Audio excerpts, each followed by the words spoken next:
अस्सलाम वालेकुम जी, मैं हूं चौधरी नुमान खालिद और आप मेरा यूट्यूब चैनल लीगल लॉन्च देख रहे हैं।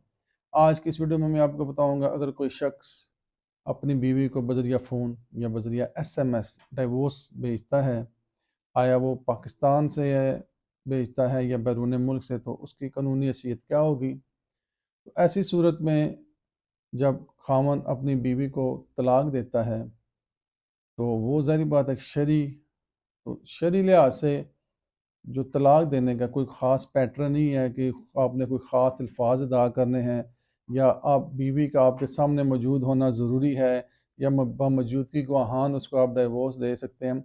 तो इस्लाम में आप कोई ख़ास या अंडर द लॉ जो फैमिली लॉ एक्ट है, उसमें किसी को कोई स्पेसिफिक या कोई ऐसा प्रोसीजर नहीं दिया गया कि आपने इस तरह अगर आप तलाक देंगे तो वो तलाक कंसिडर की जाएगी, या कोई मखसूस तरीका नहीं दिया। आप किसी तरह भी रिटर्न, औरल, जिस तरह भी आप चाहें तलाक दे सकते हैं। अगर आप बीवी को बजरिया एसएमएस या बजरिया फ़ोन तलाक दे देते हैं, तो फिर उसकी हैसियत शरई लिहाज से तो वो तलाक वाक़या हो जाती है। लेकिन अगर कानूनी लिहाज से देखें, तो जब तक वो मुअस्सस सर्टिफिकेट नहीं जारी होगा, तब तक ऐसी तलाक की कोई अहमियत नहीं होगी। तो ऐसी सूरत में औरत के पास ये इख्तियार है कि अगर खामंद उसको तलाक भेज देता है बजरिया एसएमएस या फ़ोन, तो फिर वो पहली बात है कि उसको जो फिर मुतल्लिका यूनियन कौंसिल में एप्लीकेशन देगी कि ये फ़लानी तारीख को मुझे इस नंबर से इस नंबर पे जो फ़ोन आया था, तो इस तरह वो तलाक मेरे खामद ने मुझे भेज दी है। अगर तो खामद इधर पाकिस्तान में ही है, तो वो बाकायदा उसके ऊपर नोटिस जारी करेगा। यूनियन कौंसिल का जो सेक्रेटरी या चेयरमैन सालसी कौंसिल है, क्योंकि वो इस अमर की तस्दीक करेंगे आया उसने डिवोर्स दी है कि नहीं दी। अगर ये हल नहीं है, तो उसके बाद फिर औरत जस्टिफिकेशन ऑफ मैरिज का दावा कर सकती है, जिसमें वो लिखेगी कि ये फ़लानी तारीख को इस नंबर से मुझे ये जी मैसेज आया था, या ज़ुबानी ख़ावंद ने मुझे तलाक दे दिया।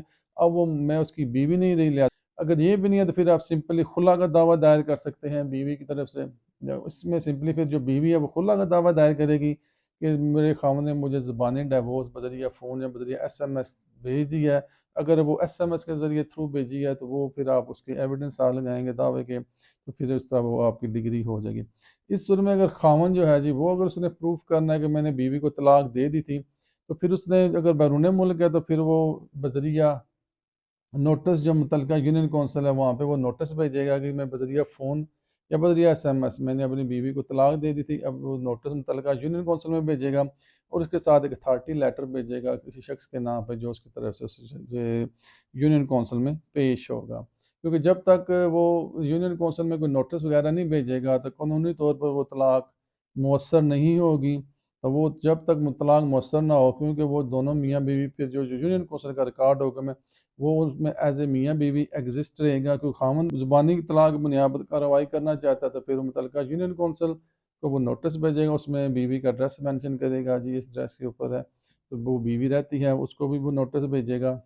तो फिर वो मुतल्लिका दोनों जो यूनियन कौंसिल का चेयरमैन सालसी कौंसिल या सेक्रेटरी यूनियन कौंसिल, दोनों के वो नोटिस निकालेगा। फिर वो इस अमर की तस्दीक करेंगे, आया वाकई आपने जो खामन कह रहा है जी नोटिस जो बजरिया एसएमएस या बजरिया फ़ोन आपने उसने आपको डिवोर्स दी थी, तो फिर वो इस हमारी तस्दीक करे कि आया उसने दी थी या नहीं दी थी डिवोर्स। तो उसके बाद वो सारी आगे कार्रवाई चलेगी। उम्मीद आज की वीडियो आपको पसंद आई होगी। पसंद आई तो लाइक कीजिए, सब्सक्राइब कीजिए, शेयर कर दीजिएगा। बहुत शुक्रिया।